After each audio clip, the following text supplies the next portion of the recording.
Clamps, the weekly podcast where we discuss all things related to creating, living, and making projects. I'm the host, the Hulk, Alexander. And joining me as always is Jessy Ratfink and Adam Mackey, who decided to not Hulk out because they never opened up Skype. You need to listen to the pre-show or at least watch the YouTube video to get this.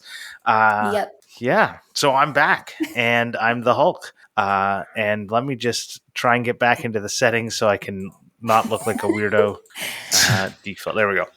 While you're doing that, let me ask you a question before we go on to all right, episode. go. What did you think of the first episode of Clamp that only had 2 people and no guest? I'm pretty sure that there's been another episode like that. I don't think so. Yeah, but I think it was just me and Morley. Maybe. Yeah. Because then it'd be like any other episode where you just didn't talk. You're so rude. No, I think I get it now. You don't talk because there's someone screaming in the background, and you're just like, I'm on mute because there's someone, a little kid, screaming in the background, and you don't want to talk. Most of the time they're not here. Like if we record on a Thursday, like we are now, he's at school. So, I do apologize. I actually got a couple of messages about it, and I know it wasn't that big of a deal, but my wife had to go out and had to leave my son here. He was sitting next to me with the iPad, and he was pretty good for most of it. So, it wasn't too bad. Oh no, I just think it's always funny that they only want to talk when you're trying to say something. Oh, yeah. They can be quiet for half an hour, and then you're like, oh, I actually do have a point to raise. And they're like, rah. Anyways, I hope everyone enjoyed it. It was fun. I listened to it. Was a really fun episode. I enjoyed it. Yep. Mm-hmm. Yeah, we enjoyed nerding out, definitely. Yeah. But I think some people might have called it a mess. And that's how we're going to do a segue this week, because we want to talk about messy workshops and organization and all that fun stuff. Take it away, Jessy. Oh, no. Okay. So, when we were talking about what we were going to talk about tonight, lately I have had Marie Kondo in my head, that gif of her where she says, I love mess. It's just been in my head lately. So I thought this would be a good topic because I am someone who most people would call me obsessively neat. I have a really hard time focusing when things are not clean. So every day before I start work, I'm usually cleaning the house a little bit just so I'm not thinking about it when I'm working. But I am very curious if, having a clean workspace affects y'all or if you just thrive in mess and you don't care. Because, I think there's a very big spectrum there and people tend to fall at one end or the other. Well, mess gives me so much anxiety. I want everything to have a place, but it doesn't. So I end up working in mess. I actually, if you watch most of my YouTube videos, the whole reason why I make cabinetry and stuff is I'm always trying to find the best way to organize my shop. Mm-hmm. I just wish that everything could have a spot, but I just can't work out. I can't because there's so many little things that are where would I even bother? Where would I put this? I'm never going to use it. I've done pretty good. I've got shelving and stuff up the back of the shop now, and there's a container for all my car parts, a container for motorbike stuff, a container for art stuff. I'm a bit more organized than I was before, but there's just these little knickknacks that I just don't know where to put them. Yeah. Well, that's why I don't have knickknacks. I was going to say, I know where to put them. It's the garbage can. In the bin, yeah. Yeah. But so this is it. We've talked about this before, but it's one of the reasons why I don't really like open shelving compared to open shelving is great that you can see what you have and you can grab it. The problem with open shelving is I just keep piling shit on top of it and piling it, and then it no longer looks nice. It's no longer grabbable. It's just the way it is, right? But in terms of your little spectrum, it depends on the day for me. There are days where I cannot do anything because it's messy. Mm-hmm. There's days that is it. All I have to clean. I cannot work like this anymore. And I will. That is my life all the time. Right. And otherwise, I am so task focused that I'm tripping over stuff and working out of the tiny corner of the only horizontal surface that doesn't have crap on it. Right? I really want to have large empty workbenches. But I don't know why, because you don't need a large empty workbench, really. The only reason you need it is for the times where you have something else working on it, and you don't need it. You're working on it. It's It looks so much nicer, but yeah. You made me think, like, so I like to start in a clean environment, but it gets messy as I work. I'm not like putting tools away as I go. Like I'll just sit them on the bench, and then at the end of the day, there's a huge mess. So I don't like to start off in a messy environment, but the environment just gets messy, and I don't care about cleaning as I go. Sometimes I do. Like sometimes I'll stop and be like, I'll just quickly put everything away, like because I'm not using it or I'm waiting for paint to dry or whatever. But if I'm focused then on the task, then I'm not worried about trying to clean up as I go. Have you ever spent time looking for a tool? Yes. Mm-hmm. Yeah, of course. And it's because it wasn't put away. And that's because my wife put it where it doesn't belong. No.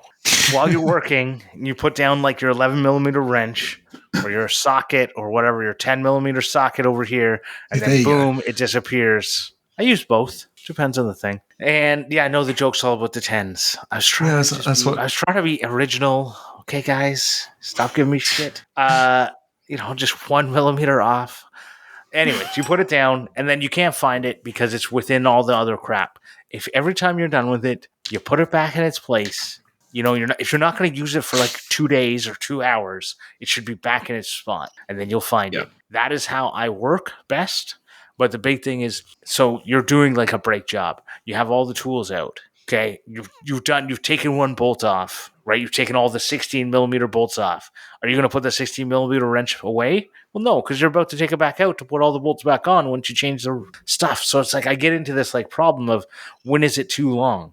Because I go work on the race team and he'll take a motor apart and all the tools are out for doing that. And it's like a month-long project. And I'm like, you need to put some of this shit away. You're not going to touch these tools for a month, okay? They need to go back in the box so we can find them again.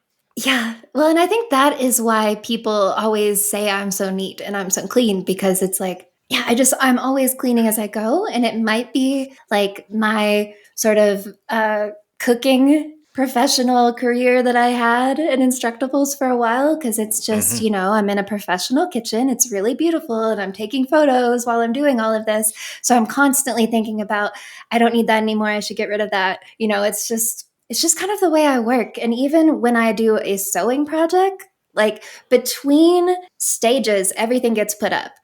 So if I am working on cutting fabric, then my cutting mat, my X-Acto, all of that stuff is going to go right up once that's done. And then like the ironing, I almost said ironing machine, which is not what an iron is called. Iron? When the iron, when the iron comes out, like I get everything smoothed out and then I put that away and I get the sewing machine out. Like I always do things in stages because literally my brain doesn't work if I am looking at too much stuff and just get overwhelmed. I hate being that way, but I guess it's good for some reasons. Since everything that does have a spot has a spot, I feel like I'm a lot better with putting them away, especially as I go.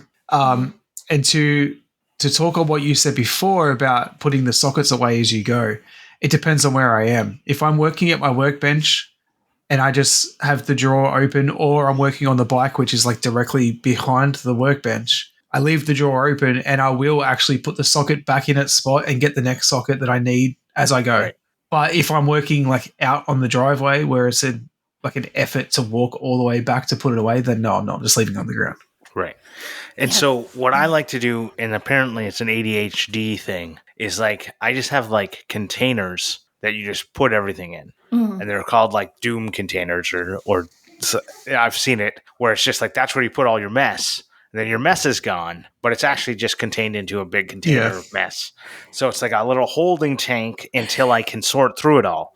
So in the garage, it's great. Just kind of put it all in a bucket, and then you go to the bench and you can sort it all back into the tool bin. But that doesn't really work when it is your kitchen table, and that is where you put your mess. And all of the stuff just ends up on the kitchen table. Oh my gosh. Yeah. Well, so tables. Ugh. I've been working on my car a lot, and I've been doing a lot of stuff like at work. Like I sign it at work, and my first job's not for an hour. So like I'll sit there, and this morning, can you hear that? Yeah. What was keep that? going. It's a helicopter. Anyway, so I was sitting at work this morning. I had a spare hour before I had to start work properly. So I ran the cable and everything for my my rear view mirror, because it's like powered with a dash cam built in and everything. So I did all that. But what I was doing in the past is I just had like I would look and go, all right, this is what I want to try and get done at work. I know how much time I'm going to have. I'll get like all the tools and just chuck them on the front seat. So when I went to Kmart, which is like our, I don't know, Kmart. Walmart. Yeah, we used no, to have Kmart's those. different here. No, the Kmart is the yeah. exact same Kmart. We've had this conversation before. Okay. Anyway, so I just bought the cheapest duffel bag I could. It was $10 and like a small one. And now I put all the tools in that. So now like I just go through that and work out what tools I want and make sure so everything's not just spread out through my car anymore. And it's the best thing I've ever done. Because I kept saying to my wife, like, even when I like want to do something around the house, if I need to hang a picture or something, I end up carrying all these tools and like I can't carry everything that I need to carry. I said, I just want to get like a cheap bag that I can just chuck everything in and carry it around the house. And she's like, you don't need that. It's so much better. So I have a tool bucket. It's an actual like 5-gallon bucket that has they make a little thing that goes around it that has all these pockets for different Seen stuff. those, yeah. And so I tool keep belt for a bucket? Yeah, pretty much. It's a tool belt for a bucket. That's adorable. It's pretty sweet. Yeah. And it's really nice because I have it set up with like all the normal screwdrivers you need, all the bits you would need for a drill, like generally speaking, the normal, like, different bits that you would need because it came with little spots. So I bought extras and just put them in there. And so it's all set up and I just need to grab like my drill and driver and the couple of other specialty tools that I'll need. But it's set up with like hammer, nails, screws, all the stuff I need right ready to go. And I think that really helped when I use it. It helps great. When I'm going to someone's house to do like help out somewhere, I can just grab that and I really like it. And at the end of the day, shove all the stuff into this bucket and it's really great. That sounds awesome, honestly. And I am now looking at them and I think I'm going to buy one because I have the same issue. Like I'm always wandering around too much and having to do a bunch of back and forth trips. And I do the container trick when I am doing gardening because I keep all of my gardening stuff in the garage and I have a ton of pots and soils and fertilizers and all of this stuff that I need. And so, yeah, I'll just grab like a tub and dump all of it in and bring it up and put it on the kitchen island so I can get to it. And now I need to do that with my actual tools. And I'm excited. I don't know why I'm so excited about this. The part I love about the bucket is you can just sweep all your mess into it. It's like if you make a mess, it's always like annoying that like where are you going to put it? You just sweep it all into this bucket, take the little tool belt thing off, dump the bucket, right? It's really great, but you got to use it. That's the only problem. So I want to know, do you keep your tools in the cases they come in? Maybe not power tools, because I know most people don't, but like, will you keep your socket set in the fold-up case that it came in for its whole life? Yep. And drill bits, like I am really weird about that. If it comes with a hard plastic case, that shit is staying in there because I will lose it like piece by piece if it doesn't. And even some of our power tools, like I have a bag for my sander and the pads that I keep it in. We've got like a couple of little saws that we have like hard cases for. Our paint sprayer came with one. Like I do try to keep those because otherwise it just turns into crazy chaos. So there's some that I keep in the case and some that I don't. It all depends on how often I use them. So the more I use the tool, the less it's in the case. My drill drivers, they're never in the case. My like circular saw, fuck that case. It was way too big, right? Like it's just like there's ones that trying to make like, room for it all, yeah. Right. There's ones that like also like so my grinder. Most people I see have their grinder just like hanging on a peg. But my grinder came with a whole bunch of storage in it for different disc spots, which was really nice. So when I open it up, it has all of my grinding discs in one spot, right? Now, when I get a cordless one, I probably won't do that anymore. But it's nice to have some stuff. When it all comes nicely together and you don't use it very often, the case is great. But like most of those cases are way too big. Yeah, they can be very chunky. I'm a bit the opposite. All tools, no tools are in cases, like no power tools or anything. Cases are just too big, too hard to store. I find that the stuff that I use less, though, I will keep in cases. So I bought the sockets with the built-in hex, because it's like a socket with a hex, and it's all the different sizes. That stays in its case because I don't use them that often. I bought impact sockets; they stay in their case because I don't use them that often. But like my socket set, I have made a custom drawer insert to hold all the pieces, and it literally takes up like less than half the space that it did in its case. And because I use it a lot, it's so much easier to open the drawer and go, there's the bit that I need, and not have to get the case out and open it up and everything. The only problem with that, the reason why it stopped me so long, is because if I ever went somewhere to help someone or something, I would like to take the case with me. Yeah. But now I find like for work, or like when I said I take tools or whatever to work on my car, I just grab, like, I know what sockets I need. I just grab the sockets I need and chuck them in the bag, rather than having to carry this massive case around. Mm-hmm. Right. So I have multiple socket sets for that. Like the one I have in my garage is my nicest and biggest, but I do keep it in the case because I never designed something to go in the toolbox, and then I filled the toolbox completely up. Now, if we can switch gears a little bit, I want to talk about why it's not a good idea to be super organized. Because once you get super organized, like, this is what the problem is for me. You get everything like away and it looks nice. You see room for new tools and new stuff. And then you buy new tools and now you don't have any space anymore. I mean, it's fair, but I don't know. I think for me, like, I have gotten better about just like impulse buying things when I think we have room, you know? So I don't do that, thankfully. But well, and the worst part is, like, if I did do that, we have an entire goddamn warehouse behind the house. It's like 3,000 square feet. Like, it's huge. So I always do get a little worried. Like, if I ever start yard sailing or doing stuff like that up here, I might end up with a ton of tools just because. You know, something I bought recently is those like magnet strips that you put on your wall. Yeah. Do you know what I mean? Those things are amazing for like your pliers and stuff. I want to get more of them, but yeah. That is a good idea. Yeah, for all the tiny metal shit. Yeah. So what I've done, and I think looks pretty nice, is the wall control system. Mm. So like they're like pegboards and slats all combined into one, and they're like metal. And I like that because there's a place for something, and it's great. And if you do ever get wall control, I'm going to give you the suggestion, and you better take it. Is that once you're done setting it all up, take a picture of it, and then later when you go, what the fuck was supposed to be there? When there's a random hook, you can go back and look at your picture and figure out what the hell you took off and forgot to and put away in the toolbox because you forgot that it actually has a home. You could get that vinyl cutter that you have and cut out shapes and put them where they're each tool goes. I love it when people do that. That looks so nice. I had it when I was younger, but yeah, my dad in his garage had my papa's tool. Like, he had like an opening tool, like wall-mounted tool cabinet. And all of the tools were painted. Like, he just put them on the wall and pegged them up on the wall. Just spray painted over the top. Spray painted over the whole thing. So I have some tools that are just randomly orange on one side. And that's because they match like the spot on the wall. So that's the way, if you really are like anal. The biggest problem I have with this is that I keep buying more and more tools. And if I were to do that, what am I going to do? If I put them all up on the wall, and it takes like, I've already had this problem with wall control. I might be making another order with them, but I'm like hesitant to, because I'm like, if I do that, I'm going to like just fill that part up, and then like I need more and more and more. And I want to like just like stop buying stuff to organize my life and start just making stuff. Yeah, I actually enjoy trying to organize everything. You would.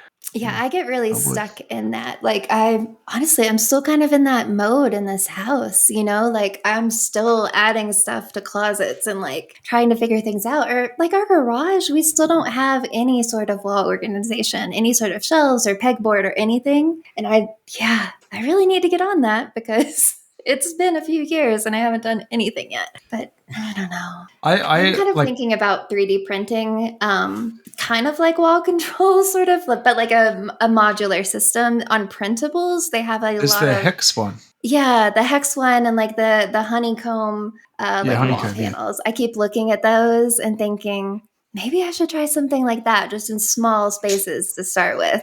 I don't know. Well, my socket drawer is the only one that's properly like cut for everything to fit, and I'm not actually happy with it. Like, I know that I can compress it down a bit more, and I'm trying to 3D print like a socket holder for all the 1/4 inch, a socket holder for all the 3/8 inch bits and everything with the sockets and the ratchets and everything. And I've got the 1/4 inch printed, but it's the socket just doesn't fit. I need to adjust the file and reprint it. Yeah. But it takes up so much less space than manually cutting out in the foam, because the foam you can't leave like a millimeter between each socket.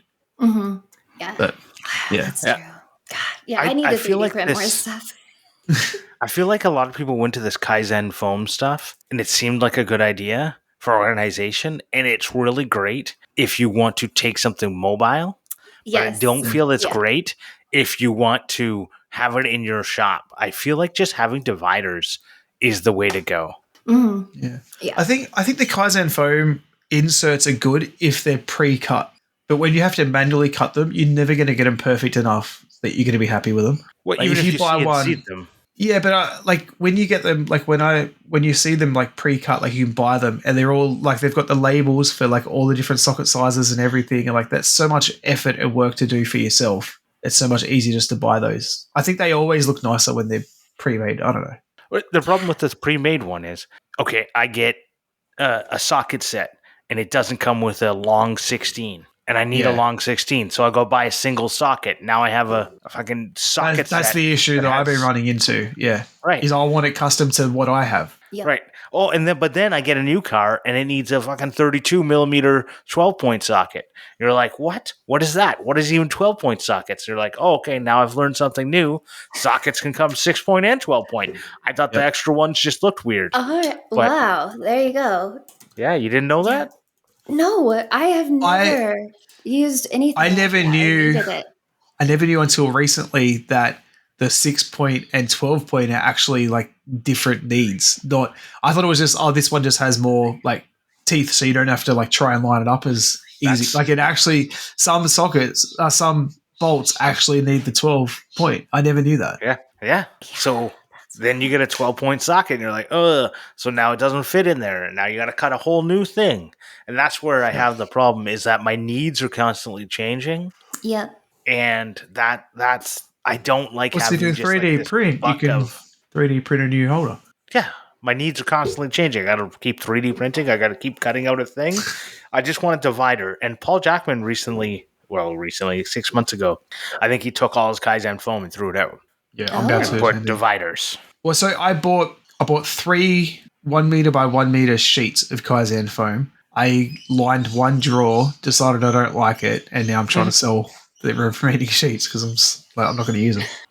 Yeah, I never went that far. Yeah, I always do kind of dividers, and like we have a really nice one of the big Craftsman tool chests, and so it's like a workbench tool chest thing. But yeah, we just put little rubber mats in the bottom, and that is all I've done. So it's like either things are loose or they're still in their container and like stacked. And I don't know. I don't know that I want to like organize it more than that, because I do know where everything is. And if I keep organizing it, I'll just keep running into issues where like the newest thing I have to change everything out again. And that is kind of overwhelming to me. So the only thing right now that is driving me crazy is my Dremel. Like I have a pretty old Dremel, and I have the original giant accessory kit that I bought for it. It is so big. It literally takes up half of a drawer in the tool cart. So it's just like, that is the one that it's still really bothering me. And I need to figure out something, because Dremels, I don't know, they're just so goddamn annoying. They have so many tiny pieces, and I use it all the time, but it's just like, there has to be a better way. And I really need to look into that and see what other people are doing. As someone who's tried other ways, the Dremel kit's actually kind of nice, because it kind of has them all set up. Like if you have the same, like it's a wooden box that's clear, like has them clear in wood. Is that the accessory kit you bought? Oh no, it's like a giant blue and clear. Like it's very tall, and it like the front opens. It's gigantic. Okay, I don't know. You have the even bigger. So mine was like a case that just like opened up, and it had like all of them like sticking up. Yeah. Mine's similar. And I was like, this takes up way too much room for how much stuff that I ever try. And I was like, I could not figure out a better way that allowed access to all the different bits. The same with like my router bits. I want a better way of storing all my router bits. But the little stupid case I got with it that I hate because it was broken. Like I opened it up and I was like, "Fuck, it's broken," Oh no. but I'm not going to return it because none of the bits were broken, just like the case. And I was like, I'll make something later, and I never did. That's the problem. It's stupid. Anyways, there just doesn't seem to be a good way that is easily accessible and it doesn't take up a lot of weight. Like you can get them smaller, but then you like have to like. So Austin from the High Caliber Craftsman said if he opens up a drawer and has to move something to get to something else, that's a fail. Yeah. That drawer is a fail.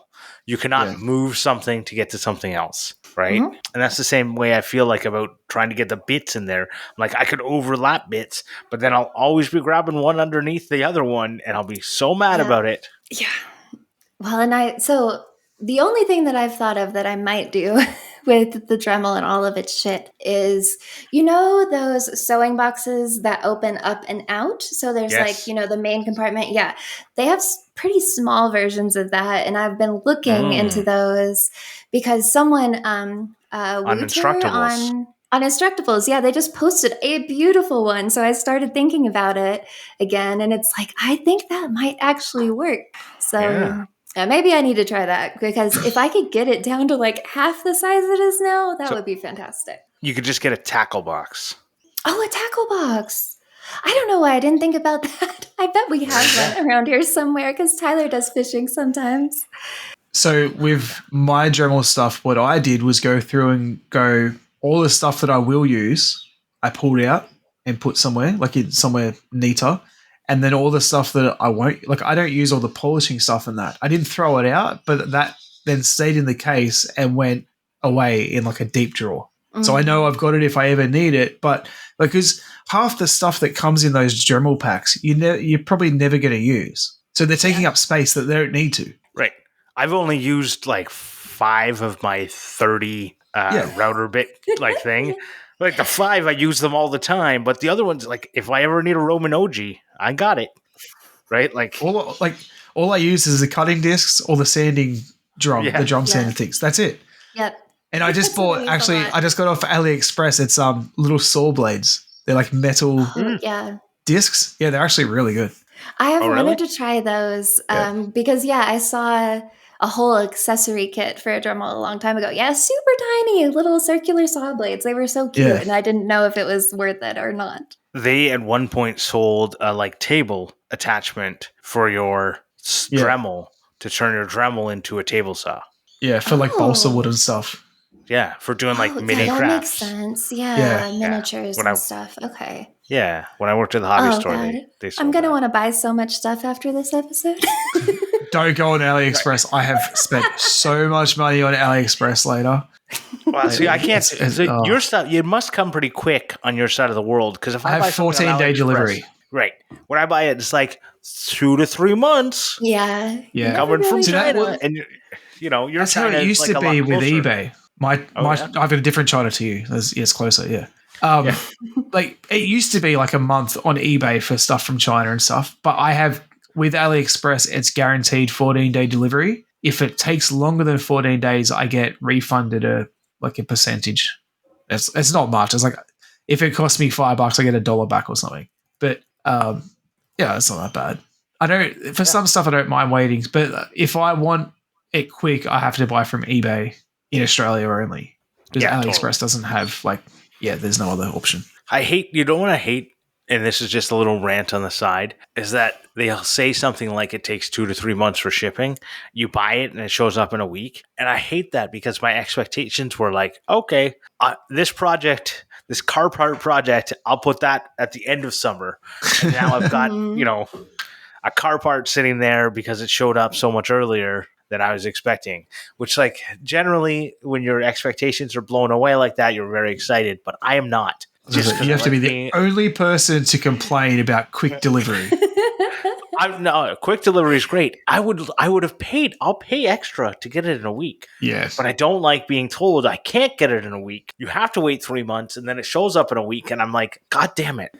I hate it. I don't know if you guys get it much over there, but on eBay, it'd be like, it says it's in Australia, but then it clearly takes ages and comes from China. Yep. Yeah. It's like, it's in our Australian warehouse, technically on eBay, but we actually did send it from China. Yeah. Drop shipping. Yay. Oh, it drives me nuts. Yeah. But that is not, that's a mess, but for a completely different reason. Yeah. But Yeah.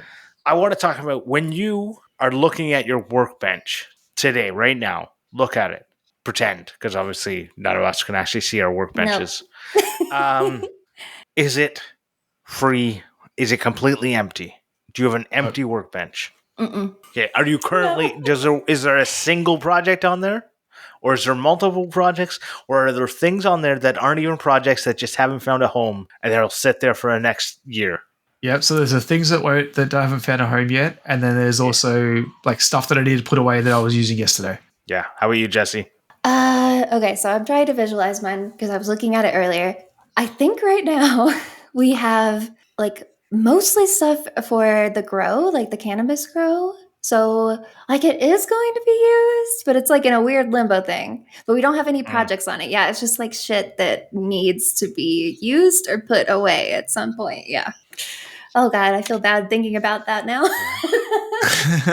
When I go out to my shop and there is just like, because it's a horizontal surface and all the horizontal surfaces should fucking flip away as soon as they're empty. Like you should be able to just they should be spring loaded, and that as soon as you pick up the stuff, they flip away, and you can only because otherwise they just get piled up with shit, right? Yeah. And because it's like you see it and you just go, oh, I need to put something there. And I really need a better system, and I don't know what it is, but all mine are almost always just completely filled with stuff, and then I get mad, and then I go out there and I throw it all in the garbage or put it all away.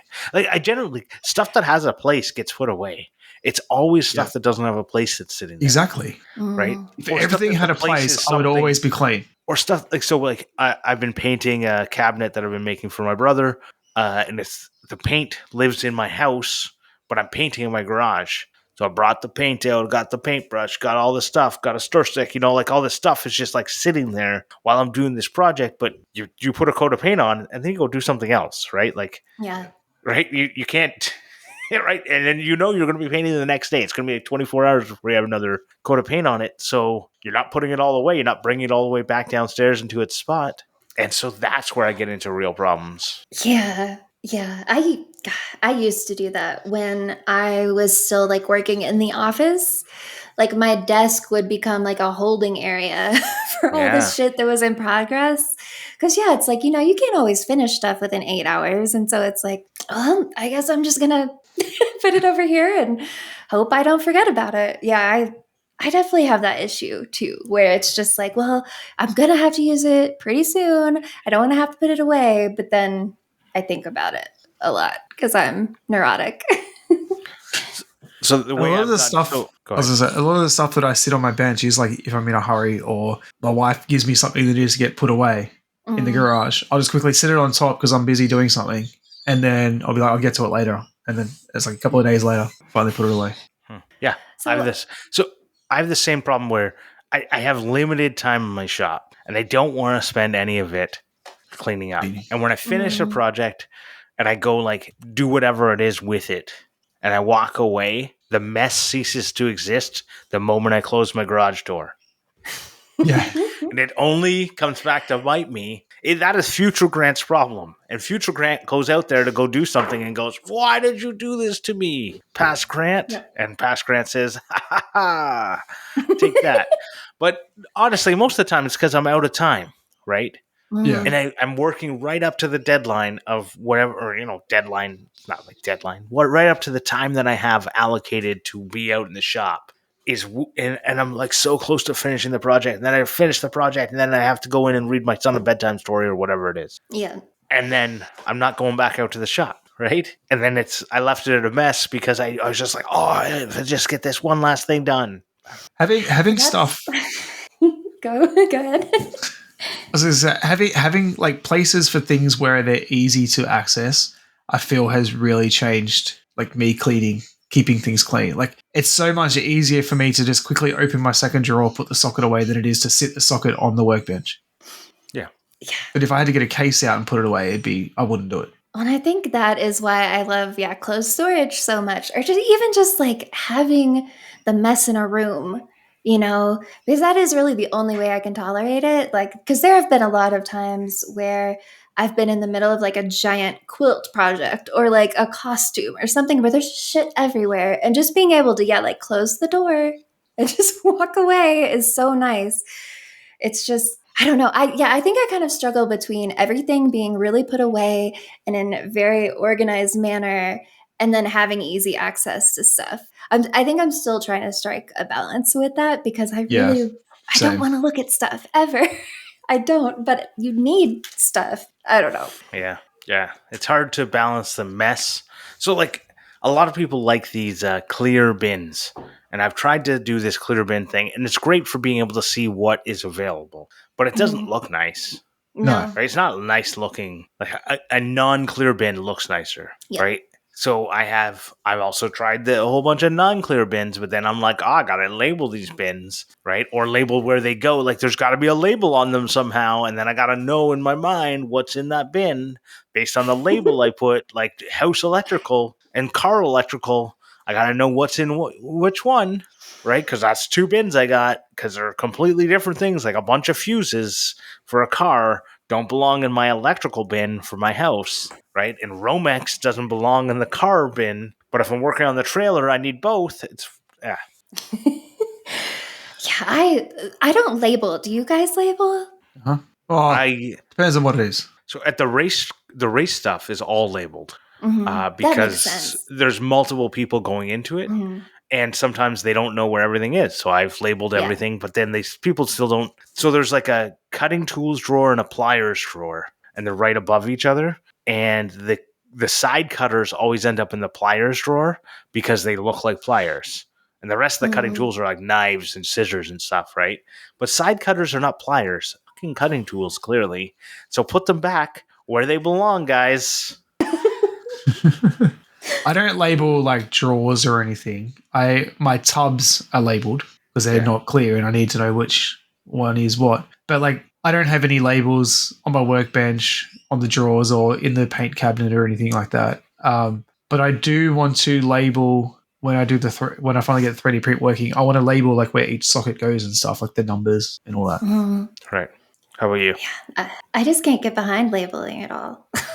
Like I think it's kind of annoying and it puts a limit on your storage. Like I am very much a grouping like objects person. Like that is how everything okay, works. whoa. Those like objects all have a name. However you have decided those things are alike, that's the label you put on it. You've done it. Like cutting tools and pliers. But I mean, I don't know. I think I'm like a little more loose with like things going together in baskets. Like I have a ton of baskets that I use like all in the closet behind me, and none of them have a label. But I can just like kind of pull it out and look and know what's in the basket because I do so much or I was doing so much like kid craft stuff. I have like all these random things that, they work together. They don't work anywhere else. Like I don't like labeling things because then I feel like I'm in a constant reorganization loop, because every time I see something I don't like or I buy something new, I just have to keep doing it. That's because your labels aren't general enough. So this will be the last point we'll go over. The best way is make your label as general as possible. If you make your label like 9mm wrenches, then you're going to feel like it's never going to work. So in the race team, we actually have this problem. I wrote one label was 8mm to 17mm wrenches. And then we went and bought some new wrench holders, and the wrench holder holds up to 19mm. So it had more pieces, like more spots in it. So I can hold more wrenches. So either there's two empty spaces and the other ones get put in the large metric wrench drawer, or the drawer lies and it says that it's only up to 17, but there's actually an 18 and a 19 in there. It's really big shame that it's so hard to change a 7 to a 9. I know. So the label maker stopped working, and just get a pen and write. All you got to do is finish the top of the 7. So they're like the clear plastic like covered ones, so that like oil and stuff doesn't wear them out. Oh, okay. So if you draw on them, it just wipes off. It just comes right off. Right. Yeah. Okay. Yeah.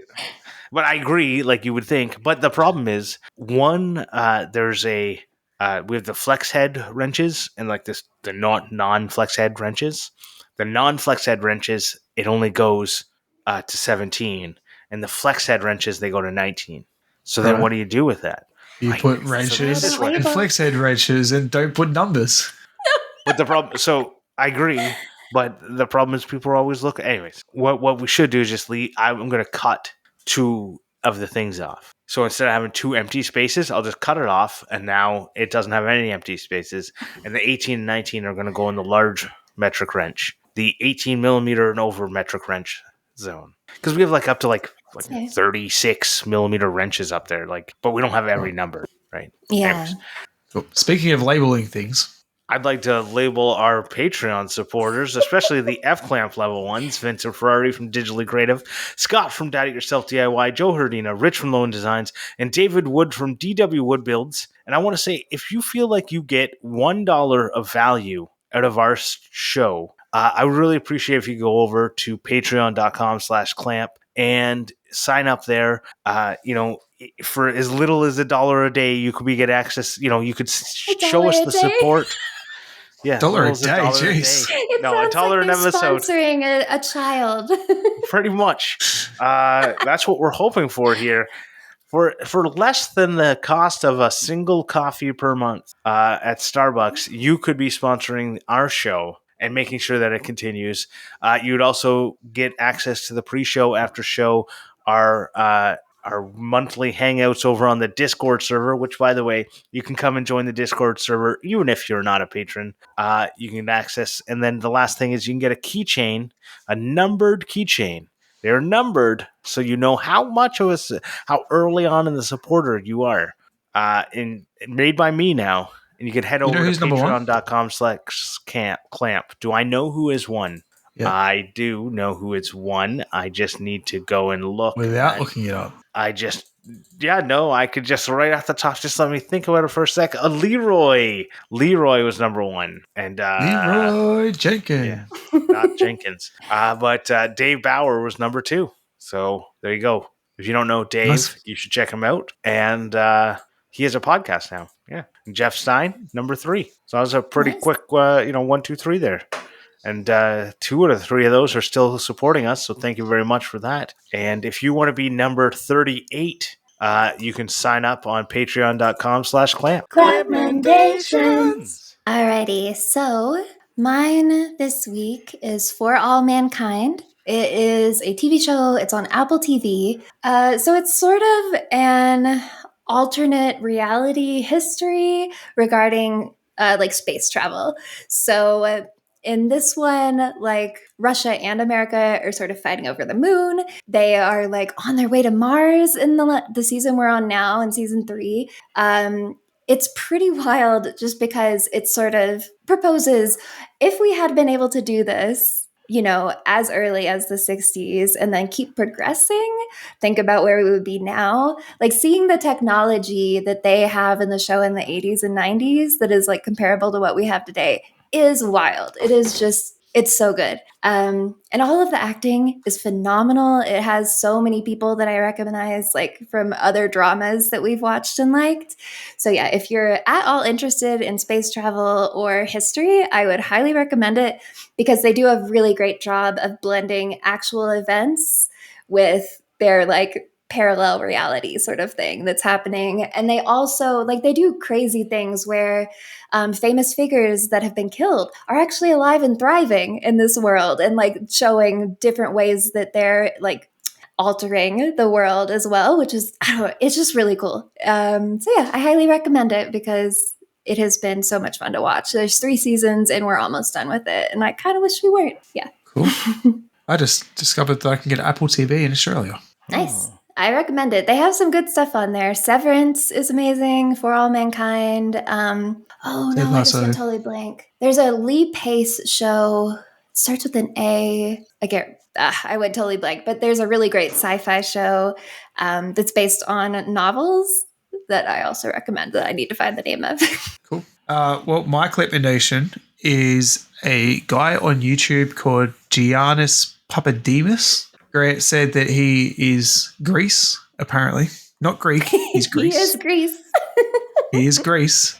I found him. So I was trying to find how to remove the front grille of my car, and so I don't know if he has a junkyard or what, but he'll get a car and he puts up like heaps of videos on how to do like specific things for each, like so many different cars. And I just think it'd be really helpful. Like if you need to know how to do anything with your car, he's probably done it. He had like how to remove the bumper, how to remove the rear bumper, all that sort of stuff. He also has an app that he developed called My Car Book, which I've been using. It's pretty cool. So you can have like multiple cars in your account, and then you can update like it's pretty much like a bookkeeper for your car, like keeping the mileage and all that sort of stuff. But it also sends you reminders for when your service is due. So as long as you keep updating your mileage, like every time you fill up or whatever, when you hit a certain mileage, it'll send you notifications saying, hey, you need to service your car, which I think is really cool. Cool. Yeah, that is nice. Well, I'm going to recommend everyone check out someone who is not Greece, but JB Byers Woodworking. It's Justin Byers. He's been doing this for a while. He was one of I think in like my first like 100 follows. He's been a guy I've been following for a long time, and he is making some cool stuff. And he's recently, I think, started out a YouTube channel. I don't know how recent it is. Time is seemingly meaningless these days, but Yes. I know he just recently hit 1,000 subscribers over there on YouTube, but he's also got a pretty good Instagram, and it's been a while since I've seen a buyer's bump, but I know a couple years ago he used to like do a weekly like shout out to some smaller channels. Maybe I don't get the buyer's bump anymore because I don't need it as much as I used to, but I did always appreciate he'd always be tracking on people and seeing when they were about to hit a milestone and then shouting them out to try and get them those last 5 or 10 people to hit That's them cool. over the That is whatever so nice. milestone.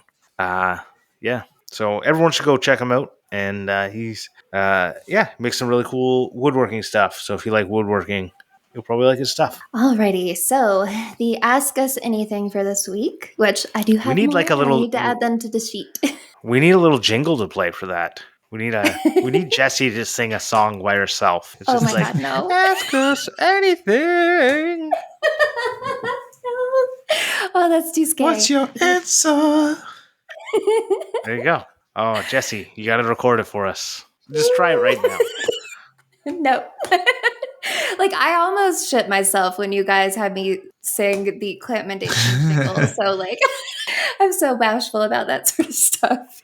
Can you just say ask us anything, and then Adam will take it and like play with it, and he'll be able to do it. So just go. Right, 3, 2, 1, go. Ask us anything. I just said it. All right, see how I go. Yeah. So Do some filters on it. Yeah. Oh my gosh. Make me sound like a auto-tuned chipmunk. There you go. So DW Wood Builds, thank you for always giving us great questions. What is your worst project and why? Would you guys like to go first, or should I? I can go first. So there's a project behind me. It's an oak sled. I love it. It looks great, but I would say it's my worst project because it does not work as a sled. So it doesn't do the sled thing. Like I keep trying to use it. I think my youngest son is now too old, so I will probably never use it again. It'll just sit on the wall looking nice. And I've tried like 15 different ways to try and make it better. And nothing I did made it work the way I expect a sled to work. It would basically only work on ice, which is not what it's designed for, right? Obviously, it's not like an ice skating sled. But otherwise, it was just horrible on anything, any little bit of snow, and it would be impossible to move. We ended up like just buying a little plastic like piece of shit sled for like $5, and it worked 10 times better, which is like frustrating as hell because the amount of time and effort that I put into this thing, and then have a little piece of plastic work better than it was really. So that's why it's my worst project. I love it. I like looking at it. I love like the love I put into it, and then my son loved it. My first son, I made it for him, and then my second son loved it too. We used it a lot less with him because we didn't try and force ourselves to use it. Yeah. but it's more of a display piece. So I'd say that's my worst project. That's fair. I'm trying to It's go always through my disappointing when Instagram, that happens. Yeah, Do you work want out me what to my go, worst Adam? project is. I don't know. I can tell Well, you. I will go. Oh, I don't make anything bad. I'd say like your first workbench and your second workbench and maybe your third one Oh. too. Maybe. I don't think they were bad. I outgrew them. Oh, okay. My So first I workbench will was go- actually really oh, good. I don't know. Yeah. So I will go while you're looking. This is actually something I've been thinking about recently because the Barbie movie came out and this project has gotten popular again, and I am horrified. Uh-oh. So, if anybody knew me way back in the day, one of my first Instructables was Barbie doll electric chair science fair project. This is actually something that I did in middle school. The teachers were not impressed with me at all. But we had, I don't remember if it was a science contest or, oh, here we go, the Instructables book contest. So I actually won a contest with this project. But when I look at it, I hate it. The photos are awful. I'm using Flash in a lot of them. It's from a very old camera. It looks so rough. And the way that I explain things and talk about the tools that you need, it's not at all like my style now, and it drives me crazy. So yeah, having that resurface is not my favorite, but there was a tweet that went viral. It got hundreds of thousands of reposts, but it's just a picture of the Barbie in the electric chair. So yeah, people are looking at it again, and I kind of wish they weren't. That's a really good picture of you with giant glasses. So I didn't know you could put selfies in your Instructables and win. Well, see, but apparently like I said, not at all like what I would do now. This was 2006, I think, or 2007. So the early days of the internet when I felt safer to do that sort of stuff, I guess. Yeah, it's just bad. Young and naive Jessy. Yeah, there's so much that I would do different with that project now, as far as building it and documenting it. And yeah, rough. I don't feel like the pictures are that bad. I have seen worse pictures now. I get today you can get your iPhone auto corrects and put filters on it and uses AI to make everything look nicer. But the pictures don't look that bad, and you can clearly tried. But, I did try really hard. It's just not my standard anymore. Yeah. Yeah, I mean, this was a probably 2-night project, just trying to get it done before the contest. Yeah. 15 years ago. Isn't that crazy? According to the comments. Oh my God. That's crazy. Yes. Well, and it has over 200,000 views, and it's just how did this get so many views? Because it's been on the internet for so long. I don't know. Did you find one? It was on the internet before everything got flooded. Yeah, that's true. Yeah, so I have a few projects that I call failures. I tried to make some TARDIS lamps once, but I was cutting them out with a scroll saw. I wasn't that skillful. They look like shit. No. I tried to make a lamp once with bent wood lamination, and I wet the wood too much and it went moldy before it dried, so that wasn't good. And then we're not talking about failed projects. We're talking about projects that are the worst. I'm getting there. He's got a lot to confess. Yeah, I've got a lot to confess. The 200 Land Cruiser that I built the back out for, that I deleted all the footage because I wasn't happy with it. Another failed project. But I feel like the worst completed project that I can think of is my flip-top tool cart. I don't think there was really anything wrong with the actual cart per se. It was more of I asked too much of it and put too much weight on it, and it failed. After not long. But yeah. Yep. That was part of your workbench? No. No? Did you not have a flip-top workbench? Did you not incorporate it into your into the workbench, but I'm talking about the tool cart, the standalone on wheels cart. It had a table saw on one side and the planer on the other side, but the rotation was done with Lazy Susans, and they couldn't hold the weight because they're not made to go sideways. Right. Well, all that to say, there's a lot of worst projects out there. Yep. So let us know about your worst project. Yep. So I want to thank TF Turning for the theme song. If you heard it at the top of the podcast and at the end here, you should go check out TF Turning. He obviously does wood turning. That's why he said TF Turning. He also does music. That's why he did Just the spins music. around in circles on the camera. Yeah, you should go check it out.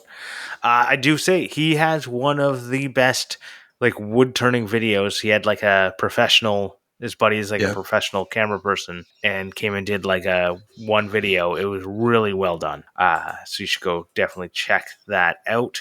If you want to find us, you can find us in all the social media places by searching for Clamp Podcast or Clampcast. You can go to the website. It's clampcast.com. And if you really were enjoying this show, go ahead and give us a review.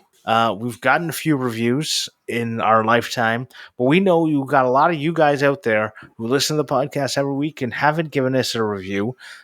So we would really appreciate if you could go on there and give us a review. It apparently really helps with getting people to find the show. The last review we got was almost a year ago. So, if anyone's out there listening who wants to give us a review, I'd really appreciate it. Until next time, cheers and have a great day. Bye. Bye.